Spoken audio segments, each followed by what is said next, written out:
What does it feel like to know, in the third inning, that you are about to do something no player has done in 50 years? Most hitters don't get that feeling. Lou Gehrig got it on June 3, 1932, and by the time the day was over, a baseball legend had been written, and almost immediately buried under bigger news. Shibe Park, Philadelphia, June 3, 1932, a Friday afternoon.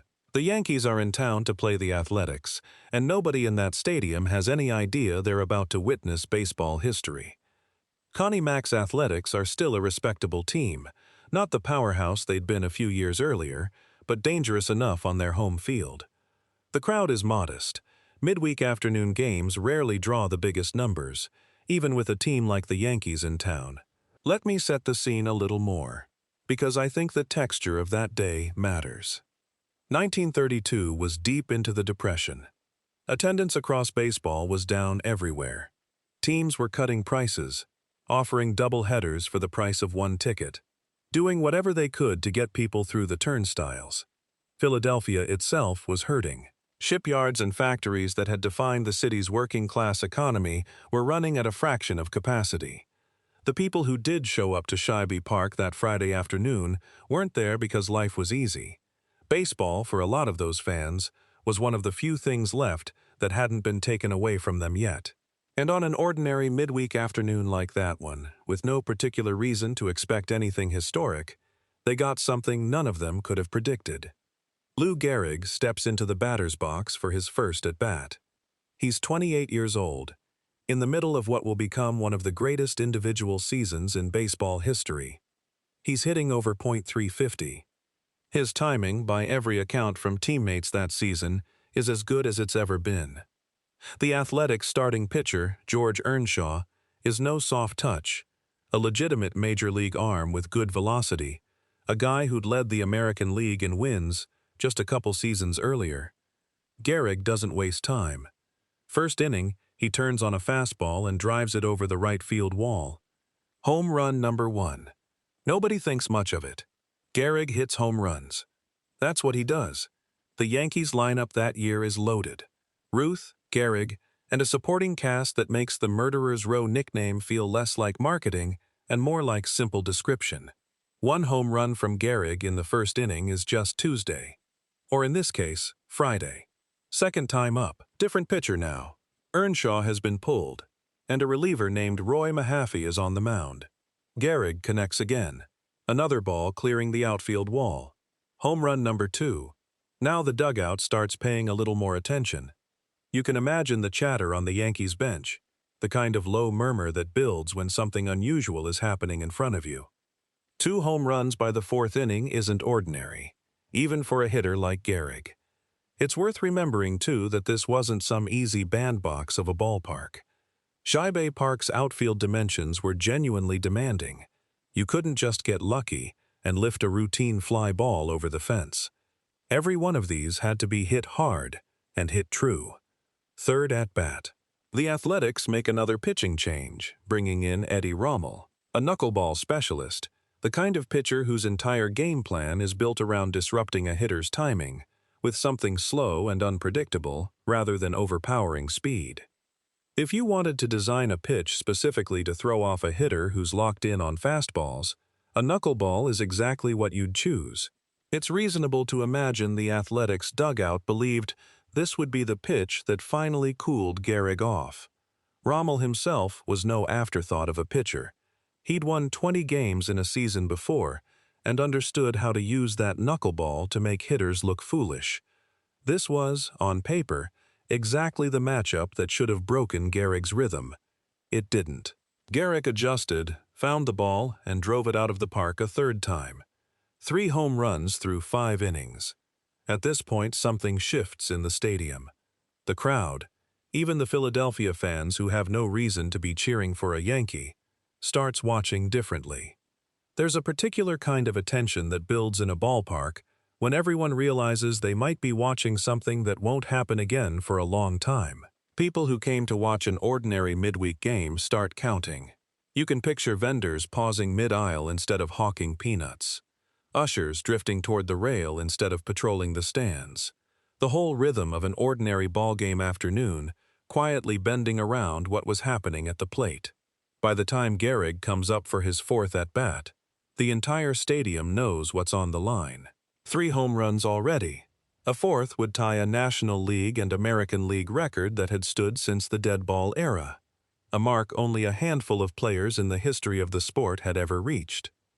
The Athletics outfield can be imagined shifting deeper, defensive positioning adjusted in whatever way Connie Mack's staff believed might give them a chance to rob the record. It likely didn't matter. Gehrig made contact, and the ball carried. High, deep, gone.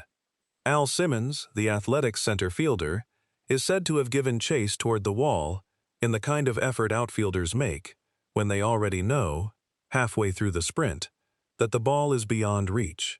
4 home runs. 4 for 4. A feat that put Gehrig in the company of only a small handful of players in Major League history. The Yankees' dugout by this point would have been fully locked in, the kind of charged, electric attention teammates give a player who is doing something none of them have personally witnessed before. It's not hard to imagine Babe Ruth himself watching from the bench with something close to genuine astonishment, because even Ruth, the most prolific power hitter the sport had ever produced, had never hit 4 home runs in a single game. On this particular afternoon, Gehrig was doing something his legendary teammate never had. I think about what that must have been like, even just for an inning or two. To be the guy standing next to Ruth, who absorbed all the attention every single day for over a decade, and to suddenly be the one doing something Ruth himself couldn't claim. Gehrig came up a 5th time late in the game with a chance to make history even bigger. A 5th home run would have been unprecedented, something no player in the modern era had ever achieved. He hit the ball hard. Al Simmons in center field ran it down at the base of the wall and made the catch. The record stopped at 4. The Yankees won the game comfortably, 20-13, themselves combining for 20 runs, a slugfest of a final score that history would remember far less than the 4 swings Gehrig took that afternoon. Connie Mack, by most accounts a gracious man even when his own team was on the wrong end of history, reportedly made a point of finding Gehrig after the game to acknowledge what he'd just watched. Some accomplishments are big enough that even the losing side wants to be near them. Here's where the story turns from triumph to something closer to tragedy. Not the kind involving illness or loss, but the quieter tragedy of timing. Because on that exact same afternoon, in New York, John McGraw, the legendary manager of the New York Giants, a man who had defined an entire era of baseball strategy and authority, announced his retirement after more than 3 decades managing the team. McGraw's retirement was, by any reasonable measure, enormous news. He was one of the most powerful and recognizable figures the sport had ever produced, a man whose name had been synonymous with New York baseball since before Gehrig was even born.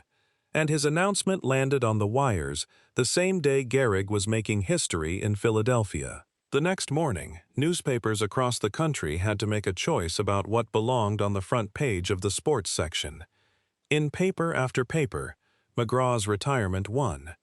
Gehrig's 4 home runs, a genuinely historic individual achievement, a feat that wouldn't be matched by another American League player for years, were pushed to secondary coverage, buried. A footnote beneath the bigger story of the day. You can imagine the Wire editors that night, working under deadline, having to decide which story got the bold headline and which one got pushed down the column. And almost every one of them made the same call. McGraw on top, Gehrig below the fold.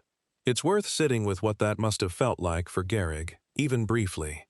This was a man who had already spent years standing in Babe Ruth's shadow, putting up numbers that would have made any other player a national sensation, and watching them register as background noise next to Ruth's larger-than-life persona. And now, on the one day he produced something genuinely unprecedented, something Ruth himself had never managed. The baseball world's attention went somewhere else entirely. Not even to a rival player this time. To a retirement announcement from a different sport entirely. A manager, not a player, in a city Gehrig wasn't even playing in. There's no record of Gehrig complaining about it. That wasn't who he was. By every account from people who knew him, he absorbed disappointment the same quiet way he absorbed broken fingers and back spasms, without making it anyone else's problem. He showed up the next day and played like it was any other game, because to him, in some sense, it probably was. But it's hard not to wonder, looking back at that June afternoon in Philadelphia, whether some part of him noticed the timing, whether some part of him understood, once again, that even his biggest moments had a way of becoming someone else's smaller story. Maybe by 1932 he'd already made peace with it. Maybe that's just what it meant to be Lou Gehrig, to do something nobody else in the league could do, and to watch the world's attention drift elsewhere before the ink on the box score was even dry. 4 home runs in 4 at-bats remains one of the rarest achievements in baseball history. Lou Gehrig is still one of a very small number of players to ever do it, a list that, decades later, still doesn't include Babe Ruth, despite everything Ruth accomplished in his career. But ask the average baseball fan today what happened on June 3, 1932, and most won't know. Ask them about John McGraw's retirement, and the answer probably won't be much different. Both moments, in their own way, got absorbed into the larger current of a sport that has always had a complicated relationship with remembering its quieter giants. That's the story of Lou Gehrig in one afternoon. Historic, overshadowed, and entirely without complaint. If you want more stories like this, hit subscribe and drop a comment telling me who you want me to cover next. I read every single one. I'll see you in the next one.